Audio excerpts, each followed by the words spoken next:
An extra chromosome makes all the difference between being born with Down syndrome or not. Global statistics estimate Down syndrome affects roughly 1 in 800 live births. We're at the Down Syndrome Association in Singapore to speak to Andrew So, who's the Deputy Director for Community Partnership and Corporate Communications. He's going to tell us exactly how you can support the self-funded charity, which has been in Singapore for 20 years, creating awareness about Down syndrome and also helping people with Down syndrome. So, Mr. So, tell us exactly what sort of difference the Down Syndrome Association has made in Singapore so far. We want the community to be inclusive ones in terms of taking care of persons with Down syndrome, and also to dispel some of the myths and also misconceptions about this condition known as Down syndrome. Children with Down syndrome often face a range of physical impairments and developmental problems. Hence, environmental influences and upbringing are key to ensure they get the support they need to enjoy a fulfilling and enriching life. Could you tell us exactly how the public can support the association?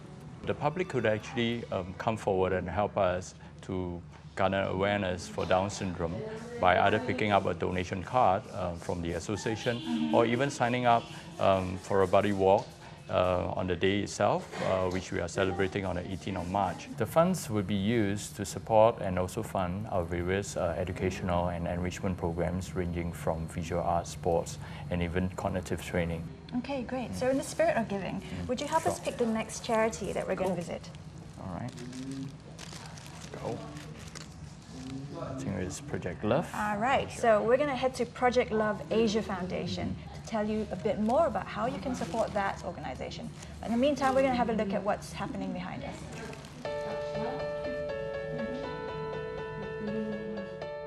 Because of this next charity, more than 2,000 underprivileged children, orphans and youth have benefited from receiving a whole lot of food, love, education and healthcare. And here to tell us a bit more about this project, called Project Love Asia Foundation, is Jose Tay. He's the co-founder. Mr. Tay, tell us exactly why you found the need to go into Thailand and Myanmar to start this project. Many of these children living in the borders are actually migrant students and children. And due to the internal conflicts of Myanmar for decades, a lot of them flee for their life. Their parents actually bring their children to Thailand. So we give them the opportunity for nutrition and food to help their basic needs, and then also provide them the opportunity, fund them to go to schools. Quite a number of them, we are supporting them in universities through our scholarship program. How can the public do more to help help these children? I think basically through our child sponsorship, we are able to get the funding from public and from our friends to fund their education and their daily hot meals. They can actually go into our website, projectloveasia.org. Under donation, they can help through child sponsorship, and that will come a long way to fund them for a year basic needs. We see these kids growing up and they are doing well in their academics. And currently we have 3 students studying in universities in Chiang Mai and also in Bangkok. It's really great to hear how much you're helping these kids in Thailand and Myanmar. You're going to help me now pick the next charity that we're going to speak to and find out more about. Yes. Which one would you like to pick? Okay, I will pick a star.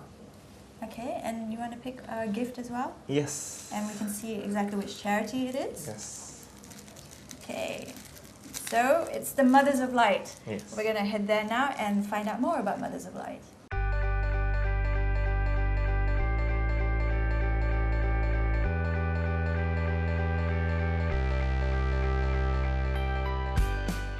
I'm seated next to Fairoz Ahmad, the brilliant mind behind this fantastic project called Mothers of Light.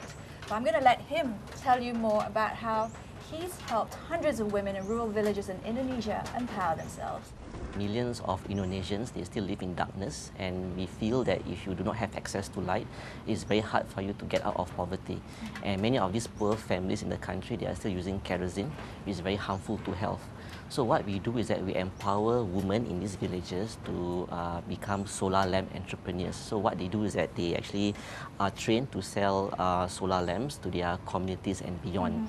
And we call them, one of the lamps? and this is one of the lamps that we actually bring for them to sell, and we train them to do so. So we call them mothers of light. And the reason why we focus on women is because we believe that women and mothers, they are the basic unit of society. And if you could empower women, they would be in a better position to empower future generations. In what way could the public contribute to your project and help empower these women further? Firstly, they could purchase a solar lamp for us to actually bring to the community. And secondly, they could also sponsor a business in the back. This is like a startup business kit for the women to start selling the solar lamps. So with the money that the women earn from selling the lamps, how does that go towards benefiting the community? The direct beneficiaries has always been the children. The mom was able to support the children better in terms of better educational support like school books and also more nutritious food. So we believe in the long run, children who are more supported by the mom at the early stage will be able to succeed and have healthier lives.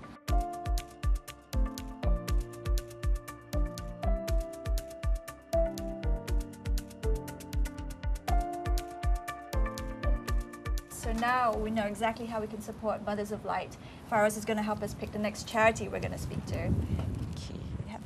There you go, you went right to the bottom of the hat.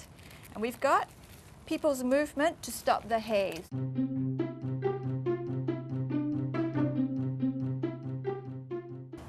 If there's one thing we can be absolutely certain about, it's that no one, absolutely no one, likes the haze. It's choking, and worst of all, it's very bad for your health.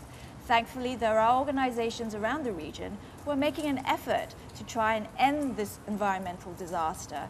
And one of them is the People's Movement to Stop Haze. They're based in Singapore, but they go to Indonesia quite often, taking volunteers with them as well, to try and understand more where the issues come from. And here to tell us more is the Executive Director of this organization, Zhang Wen. So Zhang Wen, explain how a small little organization like yours can make a difference in such a huge problem like the haze. What we do is to explore solutions that ordinary people can take part in. What we believe is, through our outreach activities, we can inspire and empower individuals, and if more of us become responsible shoppers and active citizens, we can actually influence the decisions of businesses and policymakers. What help would you need? We are trying to recruit 20 volunteers for each project. So we encourage public participation of this project, and also we are trying to raise fund from public to cover the cost of the projects. Okay, well, thank you so much for sharing your story with us. Thank you. And wish you all the best. Thank you.